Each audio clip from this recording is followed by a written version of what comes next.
Bienvenido a la Biblioteca de Alejandría. Hoy abrimos la introducción del Libro de los Espíritus de Allan Kardec. No entramos a una curiosidad pasajera, entramos a la sala donde se define el método, el tono y la seriedad de una investigación sobre la naturaleza del espíritu y las leyes morales que orientan la vida. Kardec explica por qué compila testimonios y experiencias, cómo somete los mensajes a comparación y concordancia, y de qué modo distingue entre ilusión, superstición y hecho observado con prudencia. Esta introducción nos pide una disposición doble, mente abierta para escuchar lo nuevo y criterio firme para no confundir deseo con evidencia, nos invita a observar, a contrastar, a evitar el dogma y la credulidad, y a entender que la cuestión no es provocar fenómenos, sino comprender sus causas y sus consecuencias morales. Aquí se presenta el proyecto completo, una filosofía que dialoga con la ciencia y con la ética, que no exige fe ciega, que pide trabajo interior y responsabilidad en el uso de la libertad. Por eso leeremos con calma, sin prisa, con respeto por la pregunta de fondo, ¿qué somos, de dónde venimos, hacia dónde vamos, y qué sentido tiene vivir con rectitud? Filosofía espiritualista. El libro de los espíritus. ¿Qué contiene? Los principios de la doctrina espiritista. Sobre la inmortalidad del alma, la naturaleza de los espíritus y sus relaciones con los hombres, las leyes morales, la vida presente, la vida futura. Y el porvenir de la humanidad. Según la enseñanza dada por los espíritus superiores con la ayuda de diferentes médiums. Recopilada y puesta en orden por Allan Kardec. Introducción al estudio de la doctrina espiritista. Para las cosas nuevas se necesitan nuevas palabras. Así lo requiere la claridad en el lenguaje, con el fin de evitar la confusión inseparable del sentido múltiple dado a los mismos términos.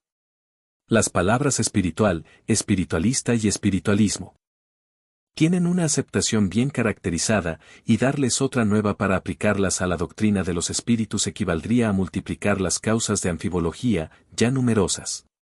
En efecto, el espiritualismo es el término opuesto al materialismo, y todo el que cree que tiene en sí mismo algo más que materia, es espiritualista, pero no se sigue de aquí que crea en la existencia de los espíritus o en sus comunicaciones con el mundo visible.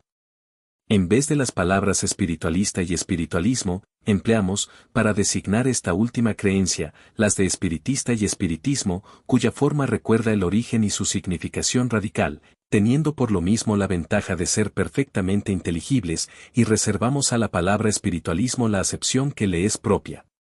Diremos, pues, que la doctrina espiritista o el espiritismo tiene como principios las relaciones del mundo material con los espíritus o seres del mundo invisible. Los adeptos del espiritismo serán los espíritas o los espiritistas, si se quiere. El libro de los espíritus contiene, como especialidad, la doctrina espiritista, y como generalidad, se asocia a la doctrina espiritualista, ofreciendo una de sus fases. Por esta razón se ve en la cabecera de su título la frase filosofía espiritualista. Existe otra palabra sobre la cual es igualmente importante que nos entendamos, porque es una de las llaves maestras de toda doctrina moral y porque es causa de muchas controversias por carecer de una acepción bien deslindada, tal es la palabra alma. La divergencia de opiniones acerca de la naturaleza del alma procede de la aplicación particular que de esta palabra hace cada uno. Un idioma perfecto, en el que cada idea estuviese representada por su palabra peculiar, evitaría muchas discusiones, y con un término para cada cosa, todos nos entenderíamos. Según unos, el alma es el principio de la vida material orgánica, no tiene existencia propia y cesa cuando la vida cesa. Así piensa el materialismo puro. En este sentido, y por comparación, dicen los materialistas que no tiene alma el instrumento que, por estar rajado, no suena. En esta hipótesis, el alma es efecto y no causa. Otros creen que el alma es el principio de la inteligencia, agente universal del que cada ser absorbe tina parte. Según estos, todo el universo no tiene más que una sola alma que distribuye partículas a los diversos seres inteligentes, durante la vida, volviendo, después a la muerte, cada partícula al origen común donde se confunde con el todo, como los arroyos y ríos vuelven al mar de donde salieron. Difiere esta opinión de la precedente en que, en la hipótesis que nos ocupa, existe en nosotros algo más que materia y algo subsiste después de la muerte, pero es casi como si nada sobreviviese, porque, Desapareciendo la individualidad, no tendríamos conciencia de nosotros mismos. Siguiendo esta opinión, el alma universal sería Dios, y todo ser, parte de la divinidad. Semejante sistema es una de las variaciones del panteísmo. Según otros, en fin, el alma es un ser moral distinto, independiente de la materia, que conserva su individualidad después de la muerte. Esta acepción es, sin contradicción, la más general, porque, con uno u otro nombre, la idea de este ser que sobrevive al cuerpo se encuentra en estado de creencia instintiva e independiente de toda enseñanza, en todos los pueblos, cualquiera que sea su grado de civilización. Esta doctrina, según la cual el alma es causa y no efecto, es la de los espiritualistas. Sin discutir el mérito de estas opiniones, y concretándonos únicamente a la cuestión lingüística, diremos que esas tres aplicaciones de la palabra alma constituyen tres distintas ideas, para cada una de las cuales sería necesario un término especial. La palabra que nos ocupa tiene, pues, una triple acepción, y los partidarios de los citados sistemas tienen razón en las definiciones que dan de ella, teniendo en cuenta el punto de vista en que se colocan. La culpa de la confusión es del lenguaje, que solo tiene una palabra para tres ideas distintas. Para evitar las anfibologías, preciso sería emplear la palabra alma para una sola de las tres indicadas ideas, y siendo la cuestión principal la de que nos entendamos perfectamente, es indiferente la elección, dado que este es un punto convencional. Creemos que lo más lógico es tomarla en su acepción más vulgar, y por este motivo llamamos alma al ser inmaterial e individual que reside en nosotros y sobrevive al cuerpo. Aunque este ser no existiera, aunque fuese producto de la imaginación, no sería menos necesario un término que lo representara. En defecto de esta palabra especial para cada una de las otras dos acepciones, llamamos principio vital al principio de la vida material y orgánica, cualquiera que sea su origen, principio común a todos los seres vivientes, desde las plantas hasta el hombre. El principio vital es distinto e independiente porque puede existir la vida, aun haciendo abstracción de la facultad de pensar. La palabra vitalidad no respondería a la misma idea. Para unos, el principio vital es una propiedad de la materia, un efecto que se produce desde que la materia se encuentra en ciertas circunstancias determinadas. Para otros, y esta es la idea más vulgar, reside en un fluido especial, universalmente esparcido y del cual absorbe y se asimila cada ser una parte, durante la vida, como, según vemos, absorben la luz los cuerpos inertes. Sería este el fluido vital que, admitiendo ciertas opiniones, es el mismo fluido eléctrico animalizado, designado también con los nombres de fluido magnético, fluido nervioso, etc.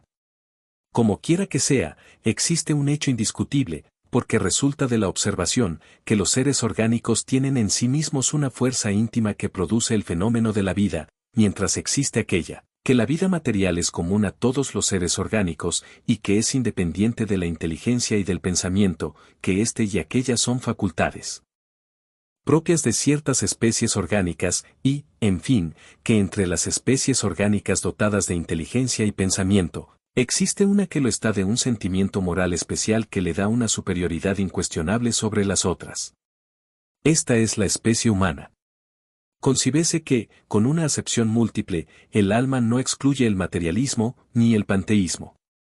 El mismo espiritualista puede perfectamente aceptar el alma en una u otra de las dos primeras acepciones, sin perjuicio del ser inmaterial, al que dará entonces otro nombre cualquiera. Así, pues, la palabra que nos viene ocupando no es representativa de una opinión determinada, es un proteo que cada cual transforma a su antojo, y de aquí el origen de tantas interminables cuestiones. Evitaríase igualmente la confusión empleando la palabra alma en aquellos tres casos, pero añadiéndole un calificativo que especificase el aspecto en que se la toma, o la acepción que quiere dársele. Sería entonces un vocablo genérico, que representaría simultáneamente el principio de la vida material, el de la inteligencia y el del sentido moral, y que se distinguiría por medio de un atributo, como distinguimos los gases, añadiendo a la palabra gas los calificativos hidrógeno, oxígeno o azoe. Pudiera, pues, decirse, y esto sería lo más acertado, el alma vital por el principio de la vida material, el alma intelectual por el principio inteligente y el alma espiritista por el principio de nuestra individualidad después de la muerte. Según se ve, todo esto se reduce a una cuestión de suma importancia para entendernos.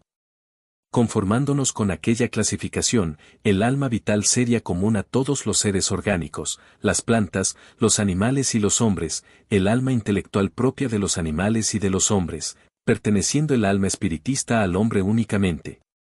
Hemos creído deber nuestro insistir tanto más en estas explicaciones, por cuanto la doctrina espiritista está naturalmente basada en la existencia en nosotros mismos de un ser independiente de la materia, que sobrevive al cuerpo.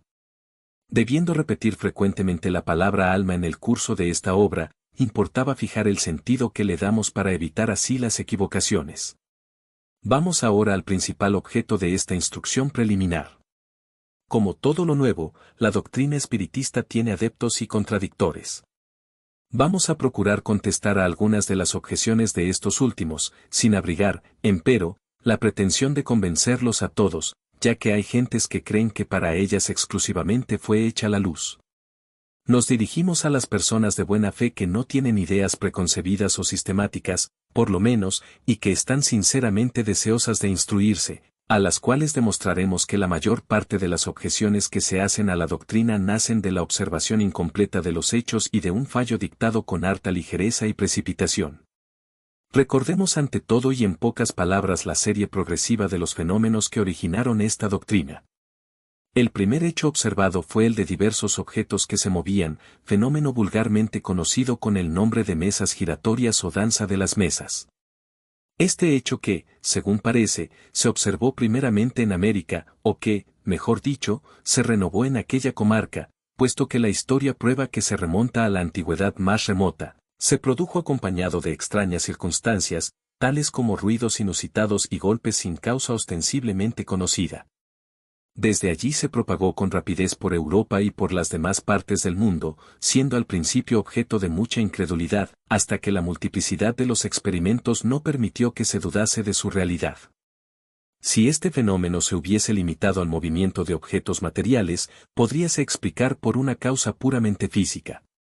Lejos estamos de conocer todos los agentes ocultos de la naturaleza, ni las propiedades todas de los que nos son conocidos. La electricidad, por otra parte, multiplica hasta lo infinito cada día los recursos que brinda al hombre y parece llamada a derramar una nueva luz sobre la ciencia. No era, pues, imposible que la electricidad, modificada por ciertas circunstancias o por otro agente cualquiera, fuese la causa de aquel movimiento. El aumento de la potencia de la acción, que resultaba siempre de la reunión de muchas personas, parecía venir en apoyo de esta teoría, porque podía considerarse el conjunto de individuos como una pila múltiple, cuya potencia está en razón del número de elementos.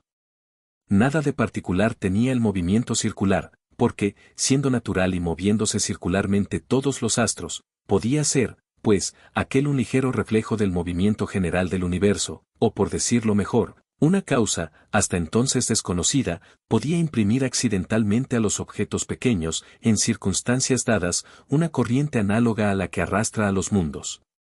Pero no siempre era circular el movimiento, sino que a veces se verificaba a sacudidas y desordenadamente.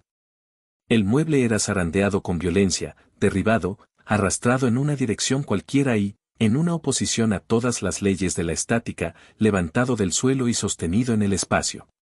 Hasta aquí. Nada existe en tales hechos que no pueda explicarse por la potencia de un agente físico invisible. ¿Acaso no vemos que la electricidad derriba edificios, desarraiga árboles, lanza a distancia los cuerpos más pesados, los atrae y los repele? Los ruidos inusitados y los golpes, en el supuesto de que no fuesen efectos ordinarios de la dilatación de la madera o de otra causa accidental, podían muy bien ser producidos por la acumulación del fluido oculto. ¿Por ventura no produce la electricidad los ruidos más violentos? Hasta aquí, todo, como se ve, puede caber en el dominio de hechos puramente físicos y fisiológicos. Sin salir de este orden de ideas, era este fenómeno materia de estudios graves y dignos de llamar la atención de los sabios. ¿Por qué no sucedió así? Sensible es tener que decirlo, pero procede este hecho de causas que prueban, entre mil acontecimientos semejantes, la ligereza del humano espíritu. Ante todo, ¿no es acaso extraño a esto la vulgaridad del objeto principal que ha servido de base a los primeros experimentos? ¿Cuán grande no ha sido frecuentemente la influencia de una palabra en los más graves asuntos? Sin considerar que el movimiento pudiera haber sido impreso a cualquier objeto, prevaleció la idea de las mesas, sin duda porque era el más cómodo y porque, más naturalmente que a otro mueble, nos sentamos alrededor de una mesa. Pues bien, los hombres eminentes son tan pueriles, a veces, que nada imposible sería que ciertos genios de nota hayan creído indigno de ellos ocuparse de lo que se convino en llamar danza de las mesas. Es probable que, si el fenómeno observado por Galvani lo hubiese sido por hombres vulgares y designado con un nombre burlesco, estaría aún relegado al olvido juntamente con la varita mágica. ¿Cuál es, en efecto, el sabio que no hubiera creído rebajarse ocupándose de la danza de las ranas? Algunos, sin embargo, bastante modestos para convenir en que la naturaleza puede no haber dicho su última palabra, han querido ver, para tranquilidad de su conciencia. Pero ha sucedido que no siempre ha correspondido el fenómeno a sus esperanzas, y porque no se ha producido constantemente a gusto de su voluntad y conforme a su manera de experimentar, se han pronunciado por la negativa. A pesar de su fallo, las mesas, ya que de mesas se trata, continúan agitándose, de modo, que podemos decir con Galileo, y con todo, se mueven. Diremos más aún, y es que los hechos se han repetido de una manera tal, que han adquirido ya derecho de ciudadanía, no tratándose actualmente más que de hallarles una explicación racional. Puede deducirse algo en contra de la realidad del fenómeno, porque no se produce siempre de un modo idéntico y conforme a la voluntad. ¿Y exigencias del observador? ¿Acaso los fenómenos eléctricos y químicos no están subordinados a ciertas condiciones? ¿Y hemos de negarlos porque no se producen fuera de ellas? Hay, pues, algo de sorprendente en que el fenómeno del movimiento de los objetos por medio del fluido humano tenga también sus condiciones de existencia, y en que cese de producirse cuando el observador, situándose en su punto de vista particular, pretende que se manifieste a merced de su capricho, o reducirlo a las leyes de los fenómenos conocidos, sin considerar que para nuevos hechos puede y debe haber leyes nuevas. Para conocerlas, es preciso estudiar las circunstancias en que se producen los hechos, y este estudio ha de ser fruto de una observación continuada, atenta y muy larga, a veces. Pero, objetan ciertas personas, la superchería es evidente con frecuencia.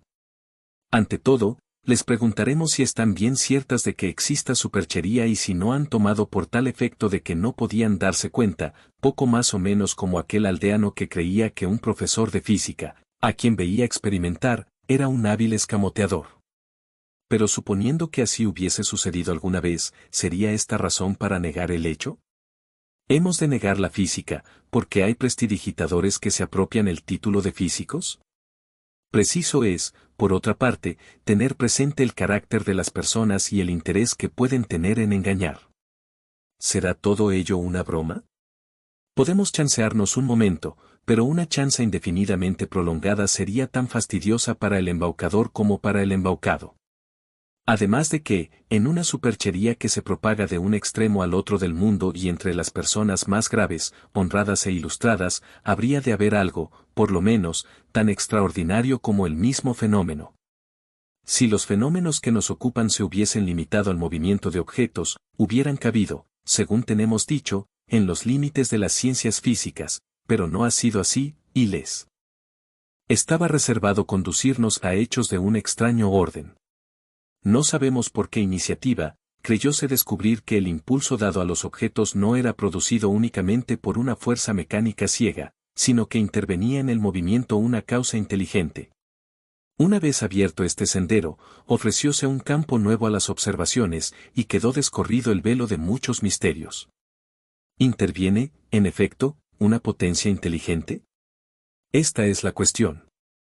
Si la potencia existe, ¿cuál su naturaleza y cuál su origen? ¿Es superior a la humanidad? Tales son las preguntas involucradas en la primera.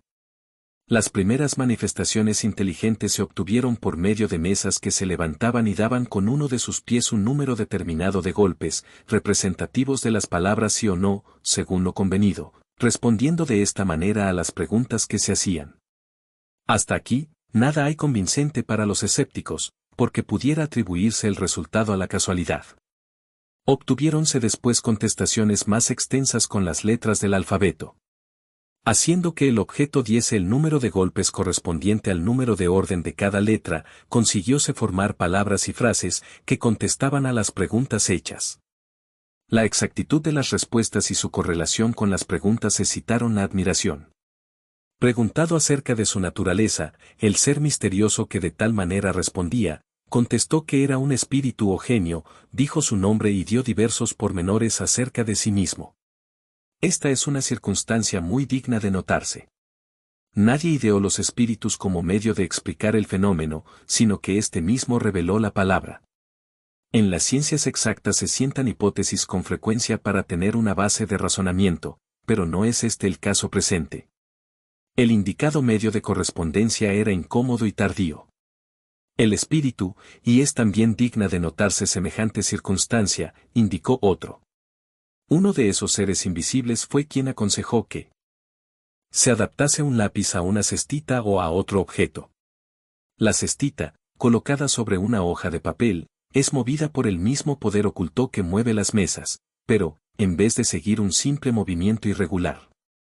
El lápiz traza por sí mismo caracteres que forman palabras, frases y discursos enteros de muchas páginas, tratando las más elevadas cuestiones de filosofía, de moral, de metafísica, de psicología, etc., todo lo cual se verifica con la misma rapidez que si escribiésemos con la mano. El consejo fue dado simultáneamente en América, en Francia y en diversas comarcas. He aquí los términos en que fue dado en París, el 10 de junio de 1853, a uno de los más fervientes adeptos de la doctrina, que desde muchos años, desde 1849, se ocupaba en evocar a los espíritus: ve a la habitación contigua, toma la cestita, átale un lápiz, colócalo sobre el papel, y pon después los dedos en los bordes. Transcurridos algunos instantes, se puso la cestita en movimiento y escribió el lápiz de un modo muy legible esta frase: os prohíbo expresamente que digáis a nadie lo que os he dicho. Cuando vuelva a escribir, escribiré mejor. No siendo más que un instrumento el objeto a que se adapta el lápiz, su naturaleza y su forma son de todo punto indiferentes. Se ha procurado buscar únicamente la comodidad, y así es que muchas personas emplean una tablita. La cestita o tablita solo es puesta en movimiento por la influencia de ciertas personas dotadas, bajo este aspecto, de un poder especial, personas que han sido designadas con el nombre de mediums, es decir, medio o intermediario entre los espíritus y los hombres. Las condiciones que producen este poder, proceden de causas a la vez físicas y morales imperfectamente conocidas todavía, porque hay mediums de todas edades, en ambos sexos y en todos los grados de desenvolvimiento intelectual. Por lo demás, la facultad se desarrolla con la práctica. Reconocióse más tarde que la cestita y la tablita no eran en realidad más que un apéndice de la mano, y tomando directamente el lápiz, el medium escribió, por un impulso involuntario y casi febril. Por este medio las comunicaciones fueron más rápidas, más fáciles y más completas, viniendo a ser el más empleado actualmente, tanto más cuanto que el número de personas dotadas de semejante aptitud es muy considerable y aumenta cada día. Por fin, la experiencia dio a conocer muchas otras variedades de la facultad mediadora, y se supo que las comunicaciones podían obtenerse igualmente por medio de la palabra, del oído, de la vista, del tacto, etc., y hasta por medio de la escritura directa de los espíritus, es decir, sin el concurso de la mano del medium, ni el del lápiz. Obtenido el hecho, quedaba por dilucidar un punto esencial, el del papel que desempeña el medium en las comunicaciones, y la parte que mecánica y moralmente puede tomar en ellas. Dos circunstancias capitales, que no pasan inadvertidas al observador atento, pueden resolver la cuestión. La primera es el modo como la cestita se mueve bajo su influencia, por la sola imposición de los dedos en el borde, pues el examen demuestra la imposibilidad de imprimirle una dirección determinada. Semejante imposibilidad se hace patente cuando 2 o 3 personas operan al mismo tiempo con la misma cestita, porque sería preciso entre ellas una avenencia de movimiento verdaderamente fenomenal y además concordancia de pensamientos para convenir acerca de la respuesta que han de dar a la pregunta hecha. Otra circunstancia, no menos singular, viene a aumentar la dificultad, la diferencia radical de letras según el espíritu que se manifiesta, reproduciéndose la misma siempre que se presenta un mismo espíritu. Preciso sería que el médium se hubiese dedicado a cambiar de 20 maneras diferentes su propia letra, y sobre todo que pudiese recordar la que pertenece a este o a aquel espíritu. La segunda circunstancia resulta de la misma naturaleza de las contestaciones, que, la mayor parte de las veces, sobre todo en cuestiones abstractas y científicas, son notoriamente superiores a los conocimientos y en otras ocasiones al alcance intelectual del médium, quien, además, no tiene conciencia ordinariamente de lo escrito bajo su influencia, y quien, con mucha frecuencia, ni siquiera oye o entiende la pregunta, puesto que puede ser hecha en un idioma desconocido para él y aún mentalmente, pudiendo ser dada la respuesta en aquel idioma. Sucede también, a menudo, que la cestita escribe espontáneamente sobre un asunto cualquiera y del todo inesperado. Estas contestaciones tienen, en ciertos casos, un sello tal de sabiduría, de profundidad y de oportunidad, revelan pensamientos tan elevados y sublimes, que sólo pueden provenir de una inteligencia superior, penetrada de la más pura moralidad, y son otras veces, tan ligeras, tan frívolas y hasta tan triviales, que la razón se resiste a creer que procedan del mismo origen. Esta diversidad de lenguaje no puede encontrar otra explicación que la diversidad de inteligencias que se manifiestan. ¿Semejantes inteligencias pertenecen a la humanidad? He aquí el punto que ha de dilucidarse, y cuya perfecta explicación, tal como ha sido dada por los mismos espíritus, se encontrará en esta obra. Estos son los hechos patentes que se producen fuera del círculo de nuestras habituales observaciones, no con misterio, sino a la luz del día, pudiendo todo el mundo verlos y evidenciarlos, puesto que no son privilegio de un solo individuo, ya que miles de personas los repiten diaria y voluntariamente. Estos efectos han de tener por fuerza una causa, y desde el momento que revelan la acción de una inteligencia y de tina voluntad, se sustraen del dominio puramente físico. Muchas teorías se han emitido sobre el particular. Las examinaremos, y veremos si pueden dar razón de todos los hechos que se producen. Interinamente admitamos la existencia de seres distintos de la humanidad, puesto que esta es la explicación dada por las inteligencias que se manifiestan, y veamos ahora lo que nos dicen. Los seres que se comunican se designan a sí mismos, según hemos dicho, con el nombre de espíritus o genios, y dicen haber pertenecido, algunos, por lo menos a los hombres que vivieron en la tierra. Constituyen el mundo espiritual, como nosotros constituimos, durante la vida, el mundo corporal. Pasemos a resumir en pocas palabras los puntos más culminantes de la doctrina que nos han transmitido, para responder más fácilmente a ciertas objeciones. Dios es eterno, inmutable, inmaterial, único, todopoderoso, soberanamente justo y bueno.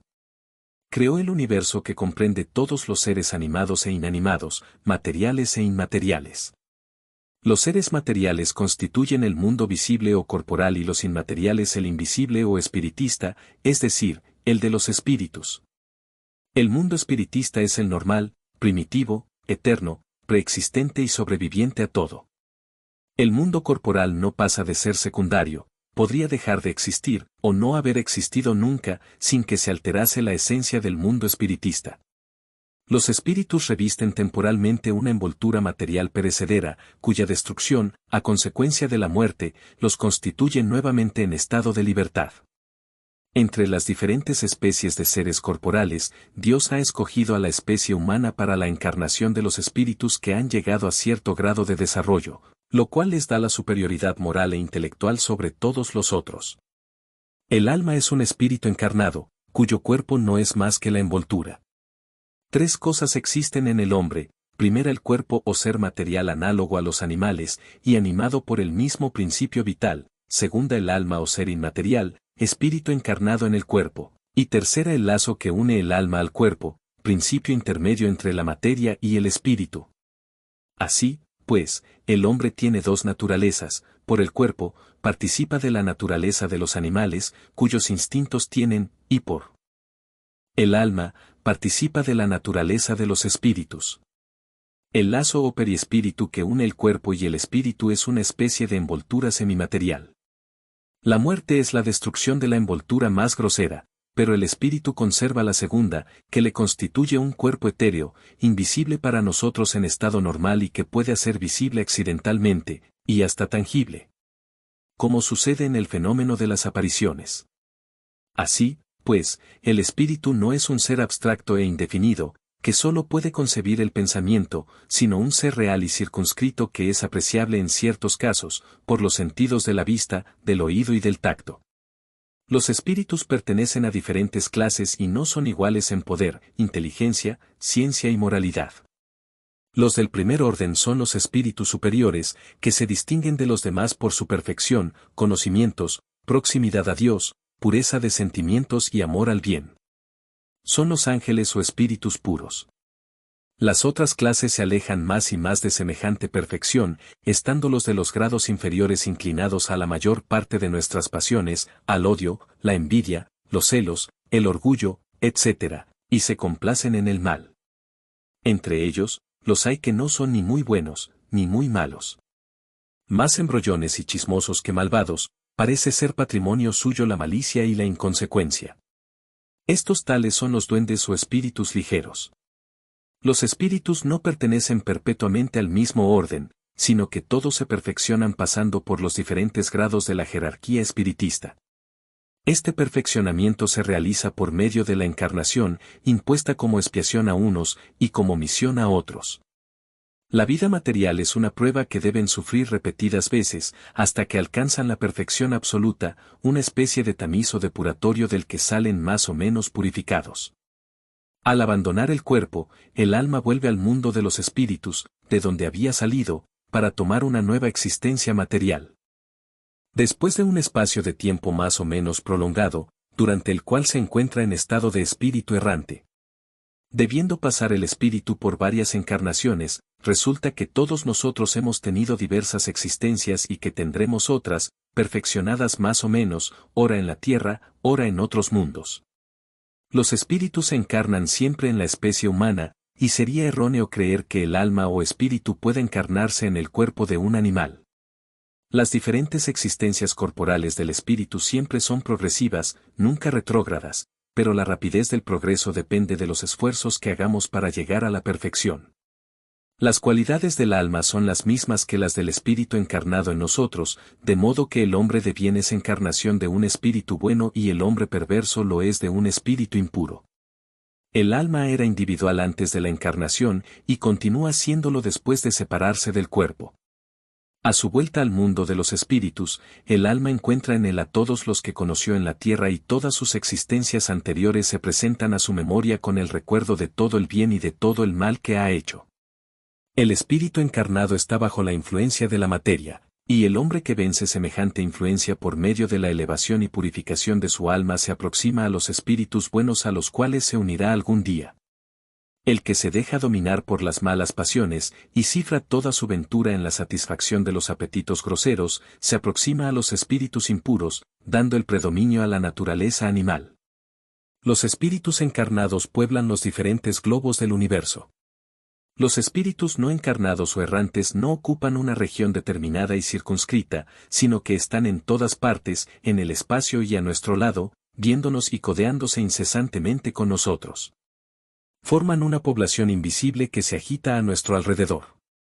Los espíritus ejercen en el mundo moral y hasta en el físico una acción incesante, obran sobre la materia y el pensamiento, y constituyen uno de los poderes de la naturaleza, causa eficiente de una multitud de fenómenos inexplicados o mal explicados hasta ahora, y que solo en el espiritismo encuentran solución racional. Las relaciones de los espíritus con los hombres son constantes.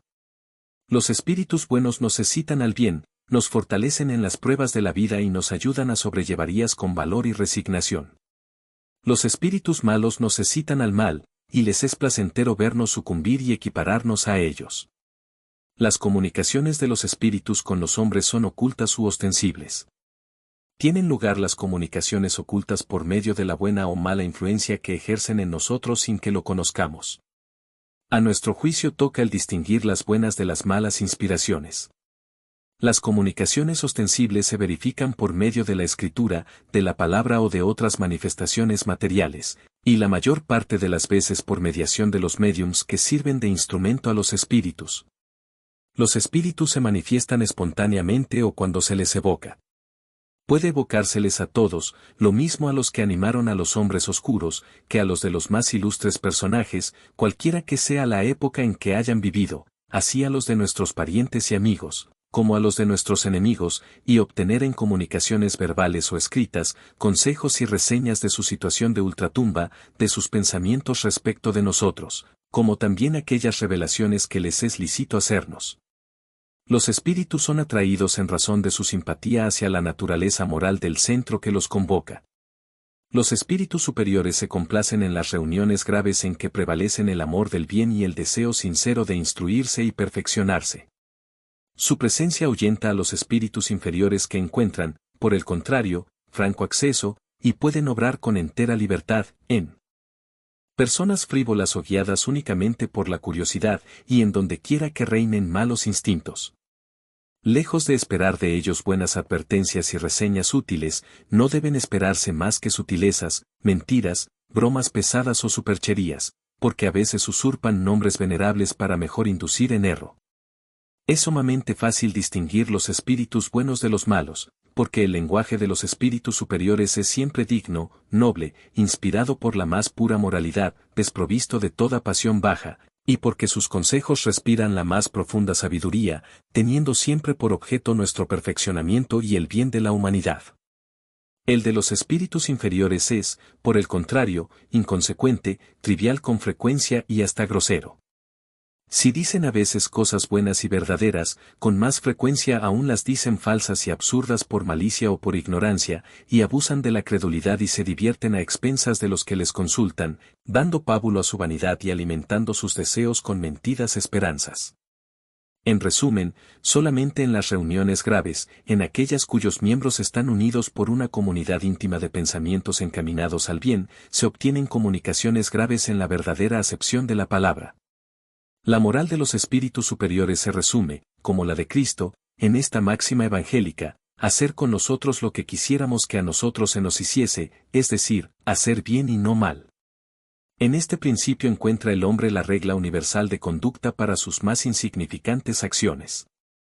Nos enseñan que el egoísmo, el orgullo, y el sensualismo son pasiones que nos aproximan a la naturaleza animal, ligándonos a la materia, que el hombre que, desde este mundo, se desprende de la materia despreciando las humanas futilidades y practicando el amor al prójimo, se aproxima a la naturaleza espiritual, que cada uno de nosotros debe ser útil con arreglo a las facultades y a los medios que Dios, para probarle, ha puesto a su disposición, que el fuerte y el poderoso deben apoyo y protección al débil, porque el que abusa de su fuerza y poderío para oprimir a su semejante viola la ley de Dios. Nos enseñan, en fin, que, en el mundo de los espíritus, donde nada puede ocultarse, el hipócrita será descubierto y patentizadas todas sus torpezas, que la presencia inevitable y perenne de aquellos con quienes nos hemos portado mal es uno de los castigos que nos están reservados, y que al estado de inferioridad y de superioridad de los espíritus son inherentes penas y recompensas desconocidas en la tierra. Pero nos enseñan también que no hay faltas irremisibles y que no pueden ser borradas por la expiación.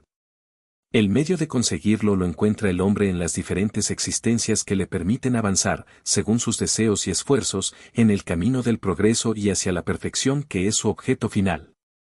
Tal es el resumen de la doctrina espiritista, según resulta de la enseñanza dada por los espíritus superiores. Pasemos ahora a las objeciones que a ella oponen algunos. Para muchas personas la oposición de las corporaciones sabias es, si no una prueba, por lo menos, una poderosa presunción en contra. No somos nosotros de los que gritamos contra los sabios a ese, porque no queremos que se nos diga que damos coces al asno, sino que, por el contrario, los tenemos en mucha estima, y nos creeríamos muy honrados siendo uno de ellos, pero no siempre puede ser su opinión un juicio irrevocable. Desde que la ciencia se emancipa de la observación material de los hechos, desde que se trata de explicarlos y apreciarlos, queda el campo abierto a las conjeturas y cada cual idea un sistema que quiere hacer prevalecer y sostiene con empeño. ¿No vemos todos los días preconizadas y rechazadas alternativamente las divergentes opiniones combatidas hoy como absurdos errores y mañana proclamadas como incontestables verdades? El verdadero criterio de nuestros juicios, el argumento sin réplica son los hechos, en cuyo defecto debe ser la duda la opinión de los prudentes. En las cosas notorias, la opinión de los sabios es con justo título fehaciente, porque saben más y mejor que el vulgo, pero en punto a principios nuevos y a cosas desconocidas, su modo de ver no pasa nunca de ser hipotético, porque no están más exentos que los otros de preocupaciones, y hasta me aventuro a decir que en mayor número las tiene quizá el sabio, puesto que una natural propensión le arrastra a subordinarlo todo al aspecto que ha profundizado. El matemático no admite otra prueba que la demostración algebraica, el químico lo refiere todo a la acción de los elementos, etc. El hombre que se ha dedicado a una especialidad encadena a ella todas sus ideas, y si le sacáis de su especialidad, raciocina mal con frecuencia, porque todo quiere someterlo al mismo crisol. Esto es consecuencia de la humana flaqueza. Consultaré, pues, de buen grado y confiadamente a un químico sobre una cuestión de análisis, a un físico sobre la potencia eléctrica y a un mecánico sobre la fuerza motriz, pero séame permitido, y esto sin rebajar el aprecio que merecen sus conocimientos especiales, de no valorar del mismo modo su opinión negativa en materia de espiritismo, como no estimo el parecer de un arquitecto en punto a música. Las ciencias vulgares están basadas en las propiedades de la materia que a nuestro antojo podemos manipular y someter a nuestros experimentos. Los fenómenos espiritistas están basados en la acción de inteligencias que, teniendo voluntad propia, nos prueban a cada instante que no se hallan a merced de nuestros caprichos. No pueden, pues, observarse de la misma manera, sino que hemos de colocarnos en condiciones especiales y en distinto punto de vista, y querer someterlos a los procedimientos ordinarios de investigación es lo mismo que establecer analogías que no existen. La ciencia, propiamente tal, es, pues, incompetente, como ciencia, para fallar la cuestión del espiritismo. No ha de ocuparse de él, y su juicio, cualquiera que sea, favorable o contrario, no puede tener importancia alguna. El espiritismo es resultado de una convicción personal que, como individuos, pueden abrigar los sabios, haciendo abstracción de su calidad de tales, pero someter esta cuestión a la ciencia valdría tanto como someter la existencia del alma a una asamblea de físicos o de astrónomos. En efecto, todo el espiritismo está contenido en la existencia del alma y en su estado después de la muerte, y es soberanamente ilógico creer que un hombre ha de ser un gran psicólogo, porque es un gran matemático o un gran cirujano. Al disecar el cuerpo humano, el cirujano busca el alma, y porque no tropieza con ella su escalpelo, como con un nervio, o porque no la ve desprenderse como un gas, deduce que no existe, mirando la cosa bajo el punto de vista exclusivamente material. ¿Quiere esto decir que tenga razón contra la opinión universal? No. Véase, pues, como el espiritismo no incumbe a la ciencia. Cuando las creencias espiritistas se hayan vulgarizado, cuando sean aceptadas por las masas y a juzgar por la rapidez con que se propagan. Esa época no puede estar muy lejos, sucederá con esta como con todas las otras ideas nuevas que han encontrado oposición y los sabios se rendirán a la evidencia. Hasta que ese tiempo no llegue, es intempestivo distraerlos de sus trabajos especiales, para obligarles a que se ocupen de una materia ajena a sus atribuciones y a su programa. En el ínterin, los que, sin haber estudiado profunda y anticipadamente el asunto, optan por la negativa y escarnecen a los que no siguen su parecer. Olvidan que otro tanto ha acontecido con la mayor parte de los grandes descubrimientos que honran a la humanidad y se exponen a que sus nombres aumenten la lista de los ilustres proscriptores de ideas nuevas, y a verlos inscritos a continuación de los de aquellos miembros de la docta asamblea que, en 1752, acogió con explosiones de risa la memoria de Franklin sobre los pararrayos, juzgándola indigna de figurar en el número de las comunicaciones que le eran dirigidas, y de los de aquella otra que fue causa de que Francia perdiese la gloria de iniciar la navegación por medio del vapor, declarando que el sistema de Fulton era un sueño irrealizable, a pesar de que semejantes cuestiones eran de su competencia. Sí, pues, esas corporaciones que contaban en su seno lo más granado de los sabios del mundo, solo burlas y sarcasmos prodigaron a las ideas que no comprendían, ideas que, algunos años después, habían de revolucionar la ciencia, las costumbres y la industria. ¿Cómo podrá esperarse que les merezca mejor acogida una cuestión extraña a sus tareas? Esos errores de algunos, lamentables para su memoria, no pueden privarles de los títulos que tienen adquiridos, por otro concepto, a nuestro aprecio, pero, ¿se ha de menester acaso de un diploma oficial para tener sentido común, ¿Y solo imbéciles se encuentran por ventura fuera de las poltronas académicas? Fíjense bien los ojos en los adeptos de la doctrina espiritista, y entonces se verá si solo ignorantes cuenta, y si el número inmenso de hombres de mérito que la han abrazado permite que se la coloque en la estirpe de las creencias de las mujerzuelas. Su carácter y su ciencia valen la pena de que se diga, puesto que tales hombres afirman eso, algo, por lo menos, debe tener de cierto. Volvemos a repetir que, si los hechos que nos ocupan se hubiesen concretado al movimiento mecánico de los cuerpos, la investigación de la causa física del fenómeno entraba en el dominio de la ciencia, pero tratándose de una manifestación que se subtrae a las leyes de la humanidad, no es competente la ciencia material, porque no puede ser explicada ni por medio de los números, ni por medio de la potencia mecánica. Cuando surge un nuevo hecho que no se desprende de ninguna de las ciencias conocidas, el sabio debe, para estudiarlo, hacer abstracción de su ciencia y convencerse de que constituye para él un nuevo estudio que no puede hacerse con ideas ya preconcebidas. El hombre que cree infalible a su razón está muy cercano del error, pues hasta los que patrocinan las ideas más falsas se apoyan en su razón y en virtud de ella rechazan todo lo que les parece imposible. Los que en otras épocas han rechazado los admirables descubrimientos con que se honra la humanidad, apelan para hacerlo, a la razón. Lo que se llama tal, con frecuencia, no es más que orgullo, y aquel que se cree infalible pretende igualarse a Dios.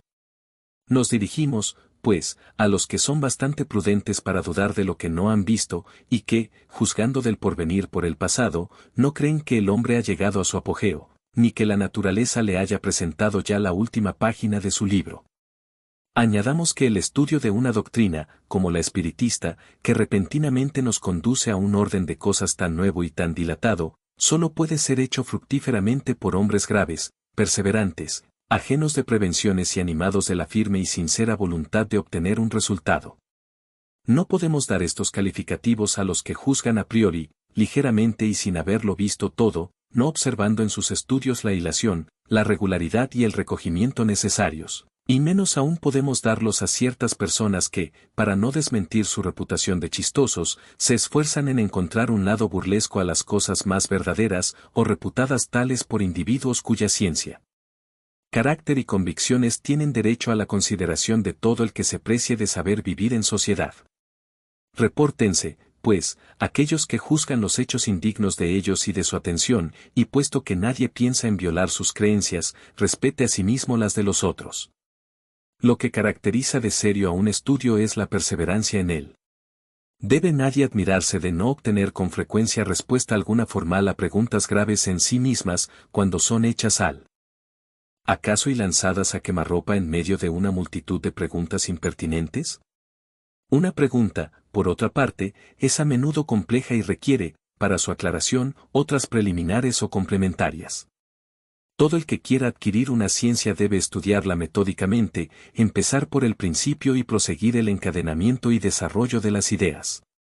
El que dirigiese al acaso a un sabio una pregunta sobre una ciencia de la que ignora los primeros rudimentos, ¿habrá adelantado algo en ella? ¿Y podrá el sabio, a pesar de su buena voluntad, darle una respuesta satisfactoria? Esta respuesta aislada será, por fuerza, incompleta e ininteligible, con frecuencia, o podrá parecer absurda y contradictoria. Lo mismo sucede exactamente en las relaciones que establecemos con los espíritus. Si alguien quiere instruirse en su escuela, es preciso seguir un curso con ellos, pero, como acontece entre nosotros, es necesario escoger sus profesores y trabajar con asiduidad. Hemos dicho que los espíritus superiores no concurren a más reuniones que a las graves y, sobre todo, a aquellas en que reina una perfecta comunidad de pensamientos y sentimientos encaminados al bien. La ligereza y las preguntas inútiles los alejan, como alejan a las personas razonables, quedando entonces el campo libre a la turba de espíritus mentirosos y frívolos, que siempre atisban las ocasiones de burlarse de nosotros y de divertirse a expensas nuestras. ¿Qué resultado puede dar una pregunta seria en semejante reunión? Será contestada, ¿pero por quién? ¿Valdría tanto hacerla, como en medio de una reunión de buen humor dejar caer estas preguntas, ¿qué es el alma? ¿Que la muerte, u otras lindezas por el estilo? Si queréis respuestas graves, sed graves en toda la acepción de la palabra y colocaos en las condiciones indispensables, que sólo entonces obtendréis comunicaciones notables. Sed de los más laboriosos y perseverantes en vuestros estudios, sin lo cual os abandonarán los espíritus superiores, como hace el profesor con los discípulos desaplicados. Siendo un hecho demostrado el movimiento de los objetos. La cuestión se reduce a saber si es o no una manifestación inteligente y, en caso afirmativo, cuál es el origen de esa manifestación. No hablamos del movimiento inteligente de ciertos objetos, ni de las comunicaciones verbales, ni siquiera de las que son directamente escritas por los médiums, puesto que esta clase de manifestaciones, evidentes para los que han visto y profundizado el asunto, no es a primera vista bastante independiente de la voluntad para servir de base a la convicción del observador novo. No hablaremos, pues, más que de los escritos obtenidos con la ayuda de un objeto cualquiera provisto de un lápiz, tales como una cestita, una tablita, etc., puesto que la colocación de los dedos del medium hace inútil, como tenemos dicho, la más consumada habilidad de participar de un modo cualquiera en el trazado de los caracteres. Pero admitamos aún que por una destreza maravillosa, pueda burlarse la vista más escudriñadora, como podrá explicarse la naturaleza de las contestaciones, ¿cuándo son superiores a todas las ideas y conocimientos del medium? Y notase bien que no se trata de contestaciones monosilábicas, sino, muy a menudo, de muchas páginas escritas con la rapidez más sorprendente, ora espontáneamente, ora sobre un asunto determinado. De la mano del medium más ignorante en literatura, brotan, a veces, poesías de sublimidad y pureza irreprochables, que no desaprobarían los mejores poetas humanos. Y lo que más aumenta la extrañeza de semejantes hechos es que se producen en todas partes, y que los mediums se multiplican hasta lo infinito. ¿Son o no reales estos hechos? Solo una cosa respondemos, ved y observad, pues no os faltarán ocasiones, pero sobre todo observad a menudo, mucho y en las condiciones indispensables. ¿Qué responden a la evidencia los impugnadores? Sois, dicen, víctimas del charlatanismo o juguete de una ilusión. Diremos ante todo que, cuando no se trata de sacar provecho, es preciso prescindir de la palabra charlatanismo, ya que los charlatanes no trabajan gratis. Esto sería una mistificación a lo más. Pero ¿por qué extraña coincidencia habrán llegado esos mistificadores a ponerse de acuerdo del uno al otro extremo del mundo, a fin de obrar de la misma manera, de producir los mismos efectos y de dar sobre los mismos asuntos y en diversos idiomas respuestas idénticas, si no por las palabras, a lo menos, por el sentido?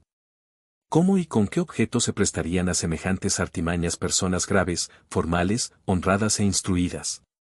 ¿Cómo explicar la paciencia y la habilidad necesarias en los niños? Porque si los médiums no son instrumentos pasivos, les son precisos habilidad y conocimientos incompatibles con ciertas edades y posiciones sociales. Dícese que, si no existe superchería, todos podemos ser juguetes de una ilusión. En buena lógica siempre tiene cierta trascendencia la calidad de los testigos, y en este caso, preguntamos si la doctrina espiritista, que cuenta hoy millones de adeptos, los tiene solamente entre los ignorantes. Son tan extraordinarios los fenómenos en que se apoya, que concebimos la duda, pero lo que no puede admitirse es la pretensión de ciertos incrédulos monopolizadores del sentido común, quienes, sin respeto a la posición social o valor moral de sus adversarios, tachan sin miramiento de imbéciles a todos los que no siguen su dictamen. Para toda persona sensata la opinión de individuos ilustrados que, por largo tiempo, han visto, estudiado y meditado una cosa, será siempre, si no una prueba, por lo menos, una presunción favorable, ya que ha llamado la atención de hombres graves que no tienen interés en propagar un error, ni tiempo que perder en futilidades. Entre las objeciones, las hay más especiosas que las examinadas, por lo menos, en apariencia, porque son deducidas de la observación y hechas por personas graves. Una de ellas se apoya en el lenguaje de ciertos espíritus, que no parece digno de la elevación que se supone a seres sobrenaturales. Si se recuerda el resumen que antes hemos dado de la doctrina, se verá que los mismos espíritus nos dicen que no son iguales todos ellos en conocimientos y cualidades morales, y que no debe tomarse al pie de la letra todo lo que dicen. A las personas sensatas toca distinguir lo bueno de lo malo. Segaramente los que de este hecho deduzcan la consecuencia de que siempre nos la sabemos con seres malhechores, cuya ocupación única es la de embaucarnos, no tendrán conocimiento de las comunicaciones obtenidas en las reuniones donde solo se presentan espíritus superiores, pues de otra manera, no pensarían de aquel modo. Es lamentable que la casualidad les haya hecho el flaco servicio de no dejarles ver más que el lado malo del mundo espiritista, porque suponemos de buen grado que una tendencia simpática no les habrá rodeado de malos espíritus con preferencia a los buenos, de espíritus mentirosos o de aquellos cuyo lenguaje grosero irrita. Pudiera deducirse a lo más que la solidez de sus principios no es bastante poderosa para alejar el mal, y que, encontrando placentero satisfacer sobre este punto su curiosidad, aprovechan esta ocasión los malos espíritus para introducirse entre ellos, en tanto que se alejan los buenos. Juzgar por estos hechos de la cuestión de los espíritus sería tan poco lógico como juzgar del carácter de un pueblo por lo que se dice y hace en las reuniones de algunos aturdidos, personas de mala reputación, a las que no concurren los sabios, ni los hombres sensatos. Los que de aquel modo proceden se encuentran en la misma situación que aquel extranjero que, entrando en una gran capital por el más feo de sus arrabales, juzgase de todos los habitantes por el lenguaje y costumbres del arrabal en cuestión. En el mundo de los espíritus hay también una buena y una mala sociedad. Estúdiese bien lo que ocurre entre los espíritus superiores, y se llegará a la convicción de que la ciudad celeste contiene algo más que la es del pueblo. Pero, dicen, ¿acaso vienen a nosotros los espíritus superiores? A esto contestamos, no os quedéis en el arrabal, mirad, observad y juzgaréis. Los hechos están a disposición de todos, a menos que no se trate de aquellas personas a quienes se aplican estas palabras de Jesús, tienen ojos, y no ven, oídos, y no oyen. Una variante de esta opinión consiste en no ver en las comunicaciones espiritistas y en todos los hechos materiales a que dan lugar, más que la intervención de un poder diabólico, nuevo proteo que adopta todas las formas para engañarnos mejor. No la creemos susceptible del examen serio, y por esto no nos detenemos en ella. Queda refutada con lo que acabamos de decir, y solo añadiremos que, si fuese cierta, sería preciso convenir en que a veces el diablo es muy sabio, muy razonable y sobre todo muy moral, o bien en que también hay diablos buenos. ¿Cómo hemos de creer, en efecto, que Dios permite al espíritu del mal que se manifieste exclusivamente para perdernos sin darnos como antídoto los consejos de los espíritus buenos? Si no lo puede hacer, es impotente, y si lo puede y no lo hace, es esto incompatible con su bondad. Las dos suposiciones son blasfematorias. Observad que, admitida la comunicación de los espíritus malos, se reconoce el principio de las manifestaciones, y puesto que existen, solo puede ser con permiso de Dios, como, pues, creer, sin incurrir en impiedad, que permita el mal con exclusión del bien. Semejante doctrina es contraria a las más sencillas nociones del sentido común y de la religión. Lo raro es, se añade, que se habla únicamente de los espíritus de personajes conocidos, y se pregunta por qué solo ellos se manifiestan. Este es un error que, como otros muchos, proviene de una observación superficial. Entre los espíritus que espontáneamente se manifiestan, mayor es el número de los desconocidos para nosotros que el de los ilustres que se dan a conocer con un nombre cualquiera y a menudo con uno alegórico o característico, respecto de los que se evocan, a menos que no se trate de un pariente o amigo. Es muy natural que nos dirijamos antes a los que conocemos que a los que nos son desconocidos, y llamando mucho más la atención el nombre de los personajes ilustres, son más notados que los otros. Encuéntrase también raro, que los espíritus de hombres eminentes acudan familiarmente a la evocación y que se ocupen a veces de cosas sin importancia en comparación con las que realizaron durante su vida. Pero nada admirable es esto para los que saben que el poder o consideración de que disfrutaron en la tierra semejantes hombres, no les da supremacía alguna en el mundo espiritista. Los espíritus confirman en este punto las siguientes palabras del Evangelio: los grandes serán humillados y los pequeños ensalzados, lo cual debe entenderse del lugar que entre ellos ocupará cada uno de nosotros. Y así es como el que fue primero en la tierra puede encontrarse que es el último entre ellos, como aquel ante quien bajábamos la cabeza durante su vida, puede venir a nosotros como el más humilde artesano, porque, al morir, dejó toda su grandeza, y como el más poderoso monarca puede hallarse en puesto inferior al del último de sus vasallos. Es un hecho demostrado por la observación y confirmado por los mismos espíritus, que los inferiores usurpan a menudo nombres conocidos y venerados. ¿Quién puede, pues, asegurarnos que los que dicen haber sido Sócrates, Julio César, Carlomagno, Fenelón, Napoleón, Washington, etc., han animado realmente a estos personajes? Semejante duda asalta a ciertos adeptos muy fervientes de la doctrina espiritista que admiten la intervención y manifestación que de su identidad puede tenerse. Esta comprobación es efectivamente difícil, pero si no puede conseguirse tan auténtica como la que resulta de un acta del Estado civil, puédese obtener la presuntiva por lo menos, con arreglo a ciertos indicios. Cuando el espíritu de alguien que nos es personalmente conocido, se manifiesta, de un amigo o de un pariente, por ejemplo, sobre todo si hace poco que ha muerto, sucede por punto general que su lenguaje está en perfecta relación con el carácter que sabemos que tenía. Este es ya un indicio de identidad. Pero no es lícito dudar cuando el mismo espíritu habla de cosas privadas y recuerda circunstancias de familia que solo del interlocutor son conocidas. El hijo no se equivocará cegaramente respecto del lenguaje de su padre y de su madre, ni estos respecto del de aquel. A veces tienen lugar en esta clase de evocaciones íntimas cosas notabilísimas, capaces de convencer al más incrédulo. El escéptico más endurecido se ve a menudo aterrado, por las revelaciones inesperadas que se le hacen. Otra circunstancia muy característica viene a apoyar la identidad. Hemos dicho que el carácter de letra del médium cambia generalmente con el espíritu evocado, y que se reproduce el mismo carácter siempre que se presenta el mismo espíritu. Se ha notado muchas veces que, sobre todo en las personas muertas de poco tiempo con respecto a la evocación, el carácter de letra tiene una semejanza visible con el de la misma persona durante la vida, y se han obtenido firmas de exactitud perfecta. Estamos sin embargo, muy lejos de dar este hecho como regla, y mucho menos como costumbre, sino que lo mencionamos como digno de notarse. Solo los espíritus que han llegado a cierto grado de purificación están libres de las influencias corporales, pero hasta que no están completamente desmaterializados, esta es la expresión que ellos mismos emplean, conservan la mayor parte de las ideas, de las inclinaciones y hasta de las manías que tenían en la tierra, lo cual es también un medio de reconocimiento. Pero estos se hallan sobre todo en una multitud de pormenores que solo la observación atenta y prolongada puede revelar. Se ven escritores discutiendo sus propias obras o doctrinas, y aprobar o condenar parte de ellas, y a otros espíritus recordar circunstancias ignoradas o poco conocidas de su vida o muerte, cosas todas que, por lo menos, son pruebas morales de identidad, únicas que pueden invocarse en punto a hechos abstractos.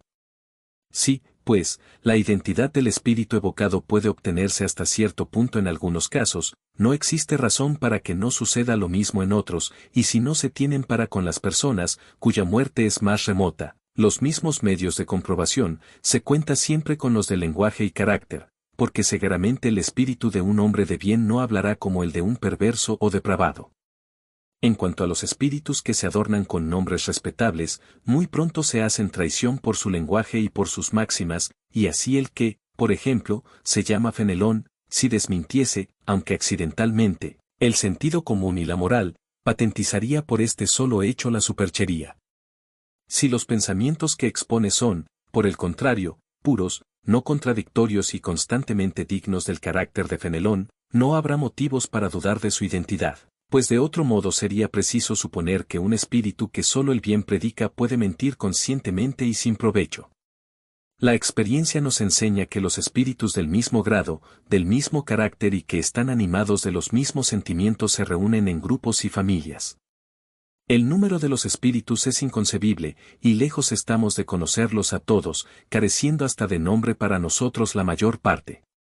Un espíritu de la categoría de Fenelón puede venir, pues, en vez y lugar de aquel, enviado a menudo por él mismo en calidad de mandatario. Se presenta con su nombre, porque le es idéntico y puede suplirlo, y porque es preciso un nombre a la fijación de nuestras ideas, pero ¿qué importa, en último resultado, que un espíritu sea o no realmente Fenelón? Desde el momento que solo cosas buenas dice y que habla como lo hubiese hecho el mismo Fenelón. Es un espíritu bueno, y el nombre con que se da a conocer es indiferente, no siendo por lo regular más que un medio de fijar nuestras ideas. No puede ser lo mismo en las evocaciones íntimas, pues en estas, según dejamos dicho, puede obtenerse la identidad por pruebas en cierto modo patentes. Por lo demás, es cierto que la sustitución de los espíritus puede dar lugar a una multitud de equivocaciones, resultando de ellas errores y a menudo supercherías. Esta es una de las dificultades del espiritismo práctico, pero nunca hemos dicho que la ciencia espiritista fuese fácil, ni que se la pueda alcanzar bromeando, siendo en este punto igual a otra ciencia cualquiera. No lo repetiremos bastante, el espiritismo requiere un estudio asiduo y a menudo vasto. No pudiendo provocar los hechos, es preciso esperar que por sí mismos se presenten, y con frecuencia son provocados por las circunstancias que menos se esperan. Para el observador atento y paciente abundan los hechos, porque descubre millares de matices característicos que son para él rayos luminosos. Otro tanto sucede en las ciencias vulgares. Pues mientras que el hombre superficial no ve de la flor más que la forma elegante, el sabio descubre tesoros para el pensamiento. Las observaciones anteriores nos inducen a decir algunas palabras sobre otra dificultad, cuál es la de la divergencia que se nota en el lenguaje de los espíritus. Siendo muy diferentes entre sí los espíritus bajo el aspecto de sus conocimientos y moralidad, es evidente que la misma cuestión puede ser resuelta de distinto modo, según la jerarquía que ocupen aquellos. Absolutamente lo mismo que si se propusiese alternativamente a un sabio, a un ignorante o a un bromista de mal género.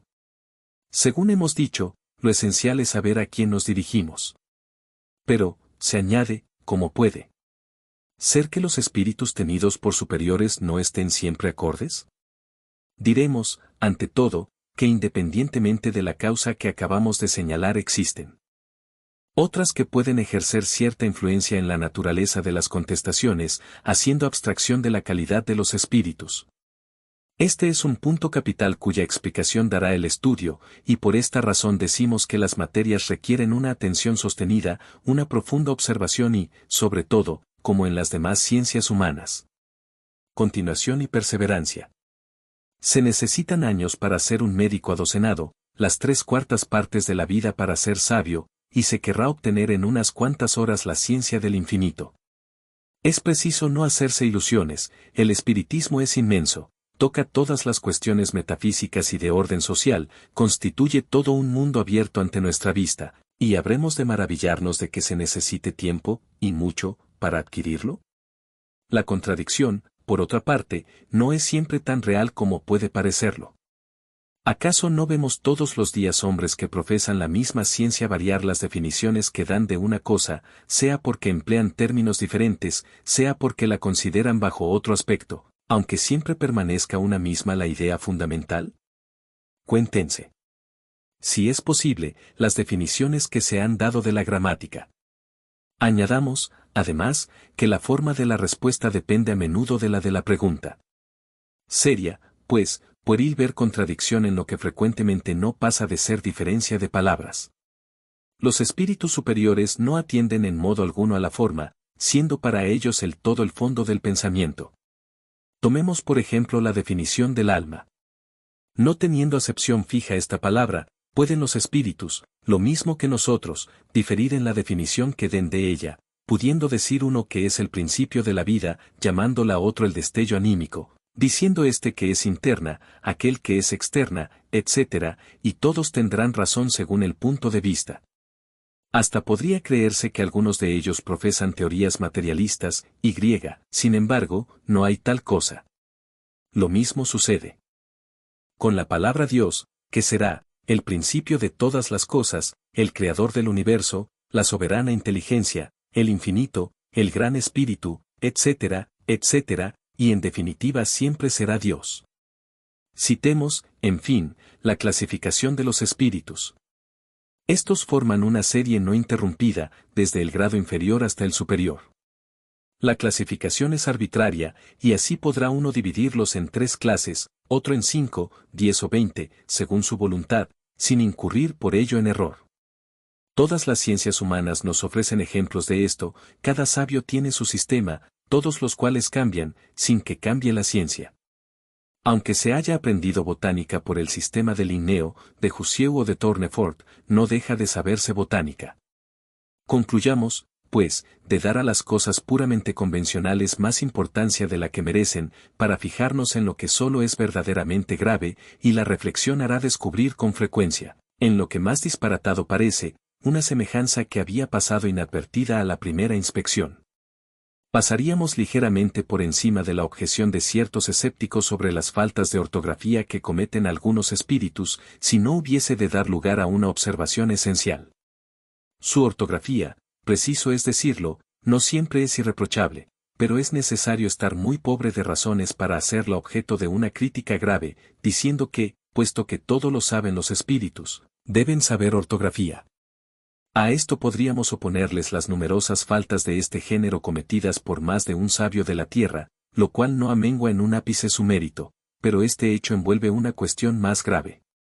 Para los espíritus, y, sobre todo, para los superiores, la idea lo es todo, y nada. La forma.